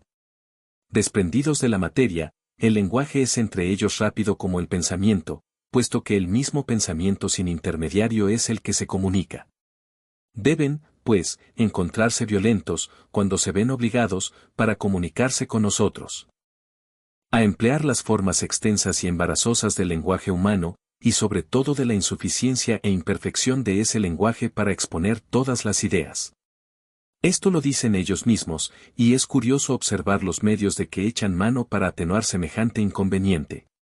Otro tanto nos sucedería a nosotros si hubiéramos de expresarnos en un idioma de palabras más largas y de giros más extensos que los del idioma que empleamos. Este es el mismo inconveniente que encuentra el hombre de genio, el cual se impacienta de la lentitud de la pluma que va siempre más despacio que el pensamiento. Concíbese, después de lo dicho, que los espíritus den poca importancia a la puerilidad de la ortografía, sobre todo cuando se trata de una enseñanza grave y seria. ¿Acaso no es bastante sorprendente que se expresen indistintamente en todas las lenguas y que las comprendan todas? No debe, sin embargo, deducirse de esto que les sea desconocida la corrección convencional del lenguaje, antes, por el contrario, la observan cuando es necesaria, y así, por ejemplo, las poesías dictadas por ellos desafían a menudo la crítica del más meticuloso purista, a pesar de la ignorancia del médium. Hay gentes que ven peligros en todas partes y en todo lo que no conocen, gentes que no dejan de deducir consecuencias desfavorables del hecho de que ciertas personas, dadas a estos estudios, han perdido la razón. Pero ¿qué hombre sensato podrá ver en esta una objeción grave? ¿No sucede lo mismo con todas las preocupaciones intelectuales respecto de cerebros débiles? ¿Se sabe acaso el número de locos y maniáticos producidos por los estudios matemáticos, médicos, musicales, filosóficos y otros? ¿Debemos por esto anatematizar esos estudios? ¿Qué prueban semejantes hechos? En los trabajos corporales nos estropeamos los brazos y las piernas, instrumentos de la acción material, y en los trabajos intelectuales nos estropeamos el cerebro, instrumento del pensamiento. Pero si se rompe el instrumento, ¿no sucede lo mismo al espíritu, y desprendido de la materia no deja de disfrutar por ello de la plenitud de sus facultades? En su género, y, como hombre, es un mártir del trabajo. Todas las grandes preocupaciones del espíritu pueden ocasionar la locura, las ciencias, las artes y hasta la religión aprontan su contingente. La locura reconoce como causa primordial una predisposición orgánica del cerebro que le hace más o menos accesible a ciertas impresiones. Dada una predisposición a la locura, ésta tomará carácter de la preocupación principal que entonces se convierte en idea fija. Esta idea fija podrá ser la de los espíritus, en quien de ellos se haya ocupado, como la de Dios, la de los ángeles, del diablo, de la fortuna, del poder, de un arte, de una ciencia, de la maternidad o de un sistema político o social. Es probable que el loco religioso lo hubiese sido también espiritista, y el espiritismo hubiera sido su preocupación dominante, como el loco espiritista hubiera lo sido por otro concepto, según las circunstancias. Digo, pues, que en este particular no disfruta de ningún privilegio el espiritismo, pero digo más aún, y es que, bien comprendido, es un preservativo de la locura. Entre las más numerosas causas de la sobreexcitación cerebral, es preciso contar los desengaños, las desgracias y los afectos contrarios, que son también las más frecuentes causas de suicidio. Pues bien, el verdadero espiritista ve las cosas de este mundo desde un punto tan elevado, Le parecen tan pequeñas y mezquinas, comparadas con el porvenir que espera. La vida es para él tan corta, tan fugitiva, que a sus ojos las tribulaciones no son más que incidentes desagradables de un viaje. Lo que produciría a otro una violenta emoción, le afecta medianamente, y sabe, además, que los pesares de la vida son pruebas que favorecen su progreso, si las sufre sin murmurar, porque será recompensado con arreglo al valor con que las haya soportado. Sus convicciones le dan, pues, una resignación que le preserva de la desesperación, y por lo tanto, de una causa incesante de locura y de suicidio. Sabe, además, por el espectáculo que le ofrecen las comunicaciones con los espíritus, la suerte de los que voluntariamente abrevian sus días, y este cuadro es bastante perfecto para hacerle reflexionar, de modo que es considerable el número de los que han sido detenidos por el espiritismo en esta funesta pendiente. Este es uno de sus resultados. Ríanse de él tanto como quieran los incrédulos, que yo me limito a desearles los consuelos que ha proporcionado a todos los que se han tomado el trabajo de sondear sus misteriosas profundidades. En el número de las causas de locura ha de incluirse también el terror, y el del diablo ha trastornado más de un cerebro. ¿Se sabe acaso el número de víctimas hechas, hiriendo imaginaciones débiles con el cuadro ese que se esmeran en hacer más horroroso, añadiéndole horribles pormenores? El diablo, se dice, no espanta más que a los niños, es una cortapisa para conseguir que sean dóciles. Ciertamente, lo mismo que el coco y el bú, y cuando no le tienen ya miedo, son peores que antes. Y para obtener tan hermoso resultado no se tiene en cuenta el número de epilepsias causadas a consecuencia del trastorno de un cerebro delicado. Sería muy débil la religión, si por no poder intimidar pudiese ver comprometido su poderío. Tiene, afortunadamente, otros medios de obrar sobre las almas, y el espiritismo se los proporciona más eficaces y graves, si sabe aprovecharlos. Demostrando la realidad de las cosas, neutraliza los funestos efectos del temor exagerado. Dos objeciones nos quedan por examinar, las únicas que verdaderamente merecen tal nombre, porque están basadas en teorías razonables. La una y la otra admiten la realidad de todos los fenómenos materiales y morales, pero excluyen la intervención de los espíritus. Según la primera de estas teorías, todas las manifestaciones atribuidas a los espíritus no son más que efectos magnéticos. Los médiums están en un estado que puede llamarse sonambulismo despierto, de cuyo fenómeno ha podido ser testigo todo el que haya estudiado el magnetismo. En este estado, las facultades intelectuales adquieren un desarrollo anormal, y el círculo de las percepciones intuitivas traspasa los límites de nuestra concepción ordinaria. El médium, por consiguiente, toma en sí mismo y a causa de su lucidez, todo lo que dice y todas las nociones que transmite, hasta sobre las cosas que más desconocidas le son en su estado normal. No seremos nosotros quienes pongamos en tela de juicio el poder del sonambulismo, cuyos prodigios hemos visto y cuyas fases hemos estudiado por espacio de más de 35 años. Y convenimos en que, en efecto, muchas manifestaciones espiritistas pueden explicarse por este medio, pero una observación sostenida y atenta pone de manifiesto una multitud de hechos en que la intervención del médium, fuera de la de instrumento pasivo, es materialmente imposible. A los que participan de esta opinión les diremos como a otros: mirad y observad, porque seguramente no lo habéis visto todo, y enseguida les oponemos dos consideraciones sacadas de su propia doctrina. ¿De dónde ha venido la teoría espiritista? ¿Es acaso algún sistema imaginado por ciertos hombres para explicar los hechos? De ninguna manera. ¿Quién la ha revelado, pues? Precisamente esos mismos médiums, cuya lucidez encomiáis. Sí, pues, la lucidez es tal como vosotros la suponéis, ¿por qué habían de atribuir a los espíritus lo que en sí mismos habían tomado? ¿Cómo habrían dado esas reseñas tan precisas, tan lógicas y sublimes acerca de la naturaleza de aquellas inteligencias extrahumanas? Una de dos, o son lúcidas o no lo son, si lo son y se tiene confianza en su veracidad. No se puede admitir, sin contradecirse, que no digan la verdad. En segundo lugar, si todos los fenómenos se originasen en el médium, serían idénticos en el mismo individuo, y no se vería a la misma persona. Hablar disparatadamente, ni decir alternativamente las cosas más contradictorias. Esta falta de unidad en las manifestaciones obtenidas por el medium prueba la diversidad de origen, y si todas no pueden encontrarse en el medium, preciso es buscarlas fuera de él. Según otra opinión, continúa siendo el medium origen de las manifestaciones, pero en vez de tomarlas en sí mismo como pretenden los partidarios de la teoría sonambúlica, las toma en el medio ambiente. El medium será en este caso una especie de espejo que refleja todas las ideas, todos los pensamientos y conocimientos de las personas que le rodean, y nada dice que no sea conocido de algunos, por lo menos, de los concurrentes. No se puede negar. Y este es uno de los principios de la doctrina, la influencia que ejercen los asistentes en la naturaleza de las comunicaciones, pero es muy distinta de la que se supone, y de lo que dejamos dicho a la opinión de que el medium sea eco de aquellos, va mucha diferencia, porque millares de hechos demuestran perentoriamente lo contrario. Este es, pues, un grave error que prueba una vez más el peligro de las conclusiones prematuras. Las personas a quienes contestamos, no pueden, pues, negar la existencia de un fenómeno de que no puede darse cuenta la ciencia vulgar, pero, no queriendo admitir la presencia de los espíritus, lo explican a su manera. Su teoría seria especiosa, si pudiera abrazar todos los extremos, pero no sucede así.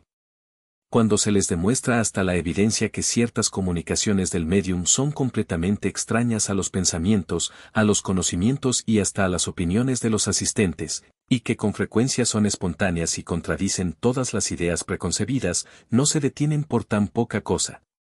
La irradiación, dicen entonces, se extiende más allá del círculo inmediato que nos rodea. El medium es reflejo de toda la humanidad, de modo que no toma sus inspiraciones de las personas circunvecinas, sino que va a buscarlas más lejos, a la ciudad en que se encuentra, a la comarca, por todo el globo y hasta a las otras esferas. Creo que no se encontrará en esta teoría una explicación más sencilla y más probable que la del espiritismo, porque dicha teoría supone una causa mucho más maravillosa. La idea de que algunos seres que pueblan el espacio y que, estando en contacto permanente con nosotros, nos comunican sus pensamientos, nada tiene que choque más con la razón que la suposición de esa irradiación universal que, procediendo de todos los puntos del universo, se concentra en el cerebro de un solo individuo. Digámoslo una vez más, y este es un punto capital sobre el cual nunca insistiremos bastante: la teoría sonambúlica, y la que pudiera llamarse reflectiva, han sido imaginadas por algunos hombres, y son opiniones individuales forjadas para explicar un hecho, al paso que la doctrina espiritista no es de creación humana, sino que ha sido dictada por las mismas inteligencias que se manifiestan, cuando nadie pensaba en ella, y hasta la opinión general la rechazaba. Pues bien, nosotros pedimos que se diga el lugar donde han ido a tomar los médiums una doctrina que no existía en el pensamiento de nadie en la tierra, y preguntamos también por qué extraña coincidencia millares de médiums diseminados por todo el globo, y que nunca se han visto, están conformes en decir lo mismo. Si el primer médium que apareció en Francia sufrió la influencia de opiniones conocidas ya en América, ¿por qué rareza ha ido a buscar sus ideas a 2000 leguas más allá de los mares, a un pueblo de distintas costumbres y lenguaje, en vez de tomarlas de su alrededor? Pero hay otra circunstancia en la cual no se ha pensado lo suficiente. Las primeras manifestaciones, así en Francia como en América, no tuvieron lugar por medio de la escritura ni de la palabra, sino por medio de golpes, que coincidiendo con las letras del alfabeto, formaban palabras y frases. De este modo declararon que eran espíritus las inteligencias, que se revelaban. Si se podía, pues, suponer una intervención del pensamiento del médium en las comunicaciones verbales o escritas, no sucede así en las obtenidas por golpes, cuya significación no podía ser conocida de antemano. Podríamos citar numerosos hechos que demuestran en la inteligencia que se manifiesta una individualidad evidente y una independencia absoluta de la voluntad. Recomendamos, pues, a los disidentes una observación más atenta, y si quieren estudiar sin prevención y no deducir antes de haberlo visto todo, reconocerán la insuficiencia de su teoría para explicarlo todo. Nos limitaremos a dejar sentadas las siguientes cuestiones, porque la inteligencia que se manifiesta, cualquiera que sea, se niega a responder a ciertas preguntas sobre asuntos perfectamente conocidos, como, por ejemplo, sobre el nombre y la edad del que pregunta, sobre lo que tiene en la mano, sobre lo que ha hecho el día anterior y lo que hará el día siguiente, etc. Si el médium es espejo del pensamiento de los concurrentes, nada le sería más fácil que contestar. Los adversarios reargüyen preguntando a su vez por qué los espíritus, que deben saberlo todo, no pueden decir cosas tan sencillas, apoyan el argumento en el axioma, quien puede lo más, puede lo menos, y de ahí deducen que no hay tales espíritus.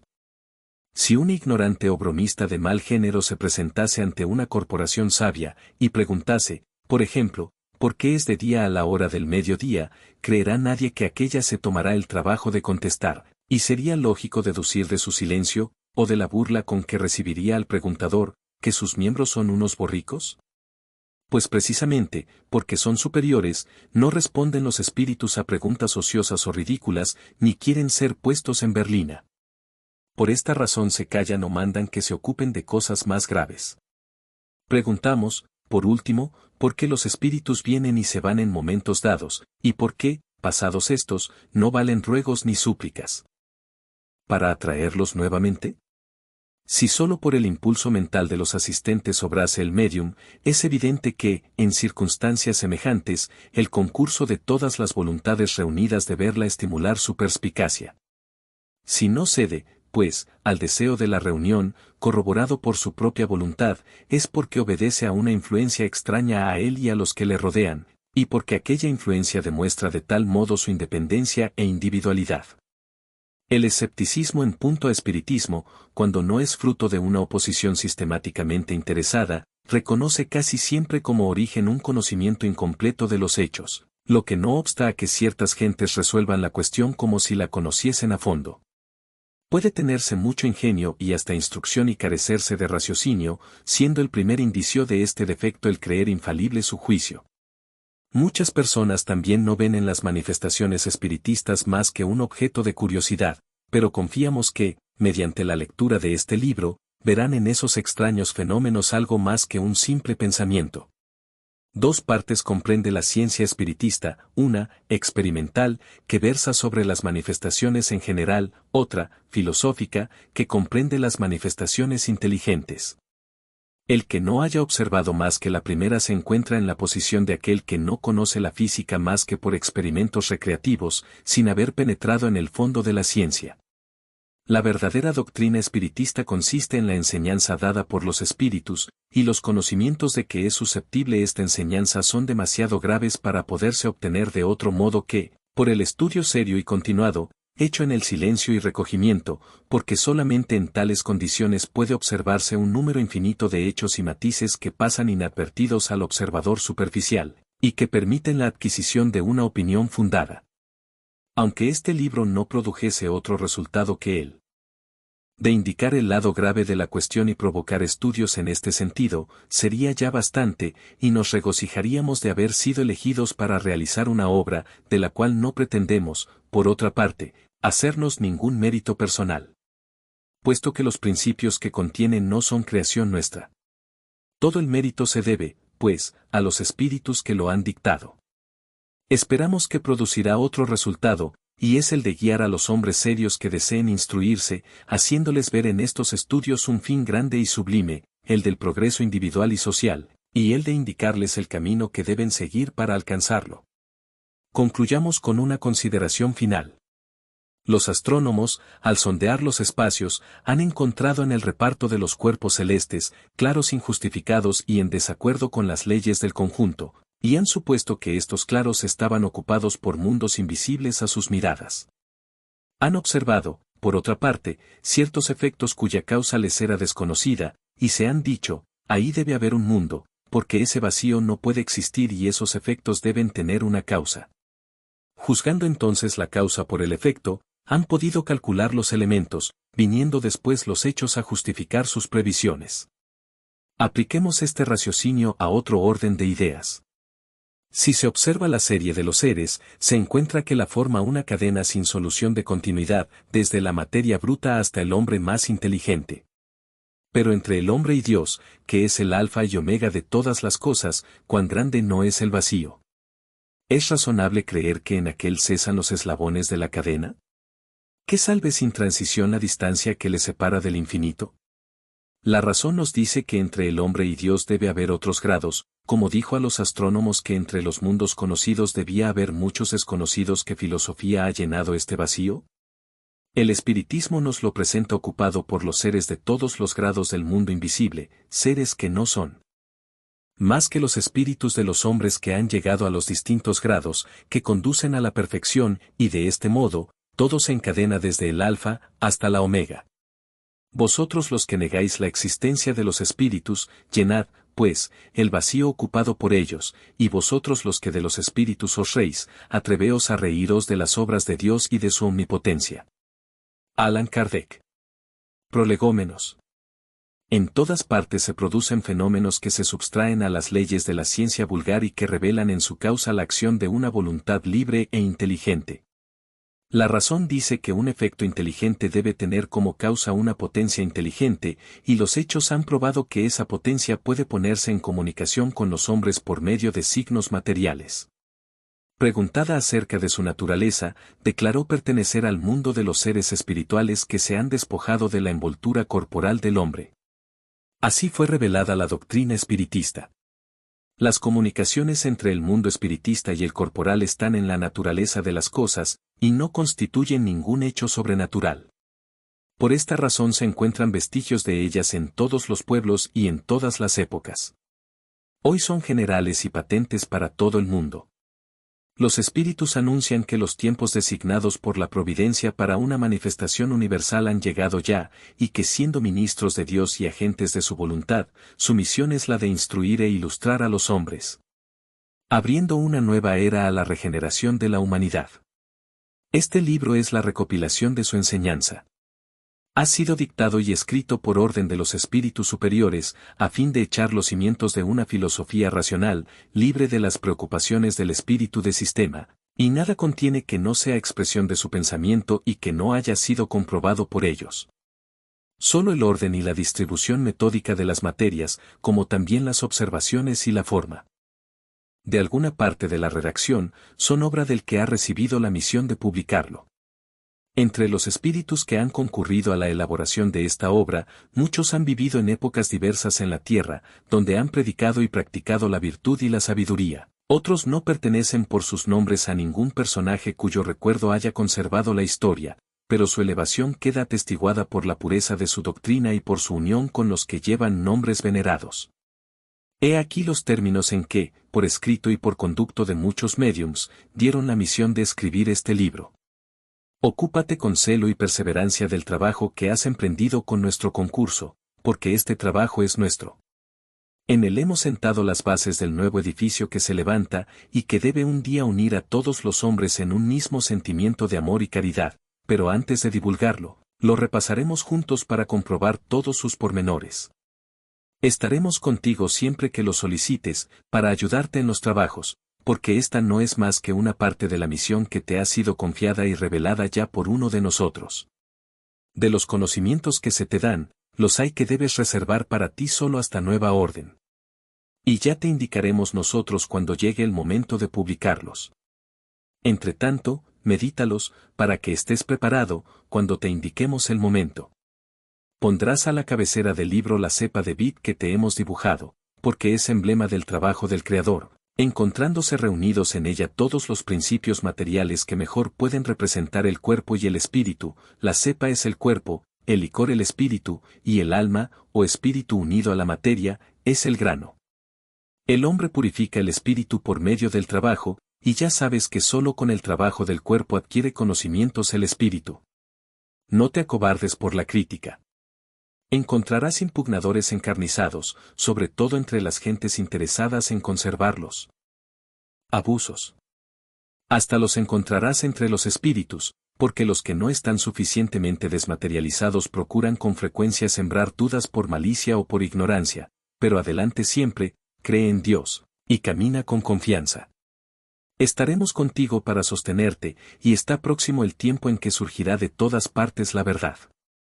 La vanidad de ciertos hombres que creen saberlo todo y todo quieren explicarlo a su modo, originará opiniones disidentes, pero todos los que tengan presente el gran principio de Jesús se confundirán en el mismo sentimiento de amor y del bien, y se unirán con un lazo fraternal que abarcará a todo el mundo. Dejarán a un lado las miserables cuestiones de palabras para no ocuparse más que de las cosas esenciales, y siempre será una misma la doctrina. En cuanto al fondo, para todos los que reciban comunicaciones de los espíritus superiores. Por medio de la perseverancia llegarás a coger el fruto de tus trabajos. El placer que experimentarás viendo la doctrina propagarse y bien comprendida será una recompensa, cuya totalidad del valor comprenderás quizá más en el porvenir que en el presente. No te descorazones, pues, por las espinas y piedras que los incrédulos o malvados arrojarán en tu camino, persevera en la confianza, pues con ella llegarás al fin, y siempre merecerás ser ayudado. Acuérdate de que los espíritus buenos no asisten más que a los que sirven a Dios con humildad y desinterés, y que rechazan a todos los que buscan en el camino del cielo un escabel para el logro de las cosas terrenas, apartándose del orgulloso y del ambicioso. El orgullo y la ambición serán siempre una barrera entre el hombre y Dios, son un velo corrido ante los celestes destellos, y Dios no puede servirse de los ciegos para dar a comprender la luz. San Juan Evangelista, San Agustín, San Vicente de Paúl, San Luis, el Espíritu de Verdad, Sócrates, Platón, Fenelón, Franklin, Swedenborg, etc. Hemos recorrido la introducción y queda claro. El camino que propone Kardec, observar con disciplina, comparar con serenidad, juzgar con criterio y extraer de los hechos una enseñanza moral que eleve la vida. Esta puerta preliminar nos recuerda que el terreno espiritual no se explora con vanidad ni con miedo, se explora con método, humildad y paciencia, por eso la obra pide al lector una actitud activa, estudiar, preguntar, poner a prueba las conclusiones y mantener el corazón disponible a la mejora de sí mismo. La introducción deja 4 hilos de trabajo: el espíritu como principio inteligente que sobrevive, la comunicación como fenómeno que requiere reglas y cautelas, la moral como resultado práctico de lo aprendido, y el rechazo de todo absolutismo que se niegue a contrastar. Con estos hilos comienza el tejido del libro, una ruta de estudio que no apaga la razón, que la afina y que orienta la sensibilidad hacia la responsabilidad, la caridad y el progreso interior.